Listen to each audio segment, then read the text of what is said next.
Hello friends, तो आज के इस वीडियो का टॉपिक है ट्यूरिंग मशीन्स। तो प्रीवियस वीडियोस में हमने देखा, सबसे पहले हमने देखा कि एनएफए और डीएफए हमें क्या बता रहे हैं कि मशीन के किस स्टेट पर क्या इनपुट देने पर क्या आउटपुट आएगी। एनएफए डीएफए में हम Q0 पर 0 इनपुट दिया, then the next state is Q1। उसके बाद हमने स्टडी किया था मूरे एंड मिले मशीन। मूरे और मिले मशीन हमें क्या बता रहे थे, मशीन के किस स्टेट पर क्या इनपुट देने पर क्या आउटपुट आएगी। मींस Q0 स्टेट पर 0 देने पर आउटपुट इज 1। उसके बाद हमने देखा कि एनएफए और डीएफए में कोई भी मेमोरी नहीं है, तो ये लार्जर स्ट्रिंग्स को स्टोर करके नहीं रख सकते। दैट्स व्हाई इनके बाद हमारे पास आया था टीडीए, पुश डाउन ऑटोमेटा, जो हमें क्या बता रहा था, मशीन के किस स्टेट पर क्या इनपुट देने पर स्टैक पर क्या पड़ा है, मशीन की नेक्स्ट स्टेट क्या होगी और अब स्टैक के टॉप पर क्या होना चाहिए। Q0 स्टेट पर 0 इनपुट देने पर स्टैक पर क्या पड़ा है, मशीन की नेक्स्ट स्टेट क्या होगी और अब स्टैक के टॉप पर क्या होगा। इसके बाद हमारे पास आती है ट्यूरिंग मशीन।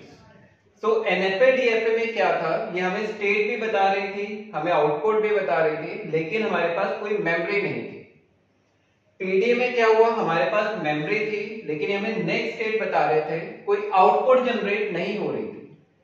तो अब हमारे पास आएंगे ट्यूरिंग मशीन, जो आउटपुट को भी जनरेट करेंगी और स्ट्रिंग्स को लेफ्ट टू राइट और राइट टू लेफ्ट दोनों डायरेक्शन में स्कैन करेंगी। So basically Turing machine consists of, Turing machine में क्या क्या चीजें हैं हमारे पास। Number 1 input tape. तो सबसे पहले Turing machine में क्या है, हमारे पास एक टेप है जिसके लेंथ जो है that is infinite. Number 2 finite control machine या फाइनाइट स्टेट मशीन। एक फाइनाइट कंट्रोल मशीन होगी, एक फाइनाइट मशीन होगी जो स्ट्रिंग्स को प्रोसेस करेगी। And the number 3 is read write head.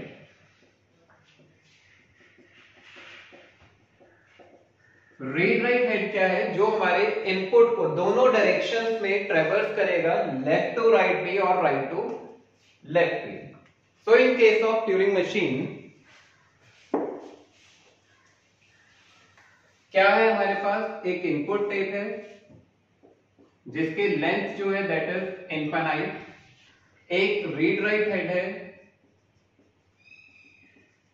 जो इस टेप पर स्ट्रिंग्स होंगे उन्हें ट्रेवर्स करेगा, और एक फाइनाइट कंट्रोल मशीन है या फाइनाइट स्टेट मशीन है जो स्ट्रिंग्स को प्रोसेस करेगी। तो अब ये रीड राइट हेड जो है ये लेफ्ट टू राइट भी जा सकता है और राइट टू लेफ्ट भी जा सकता है। इनिशियली जो ये बॉक्सेस हैं इन्हें हम बोलते हैं सेल्स। जो ये टेप है, इस टेप के हर सेल में एक सिंबल होगा, that symbol is known as blank symbol. So this is blank symbol. So the general definition of Turing machine is Turing machine M is equal to it's a 6-tuple machine, capital Q, alphabet, delta, Q0, capital H or blank, where capital Q is finite set of states, ये हम पहले भी देख चुके हैं। Summation is finite set of input symbols, delta is transition function और next state function,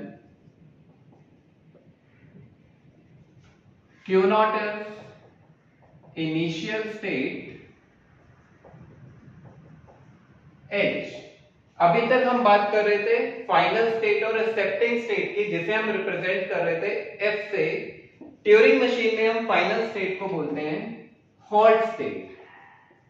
means machine किस state पर आकर रुकेगी, that state is known as halt state, capital H, and this is blank symbol. Initially this symbol is placed on each cell of the Turing machine, और जो हमारा read write head होगा that is initially placed at the first cell. जो read write head है initially किसे point out करेगा, first blank को point out करेगा। दैट मीन्स अगर हमें कोई स्ट्रिंग ट्रेवर्स करना है तो हम उसे कैसे ट्रेवर्स करेंगे?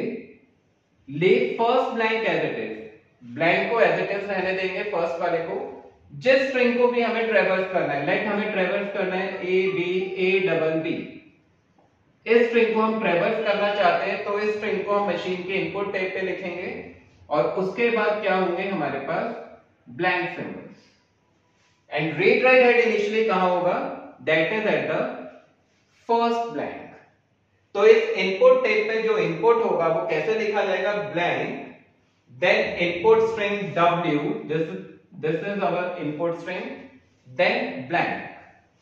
So initial configuration of Turing machine, initial configuration Turing machine की क्या होगी? जब वो initial state पर होगी, q0 comma blank, then string, then blank. q0 comma blank w blank is the initial configuration of Turing machine. तो next video में अब हम देखेंगे कि how Turing machines are used to compute functions. Thank you.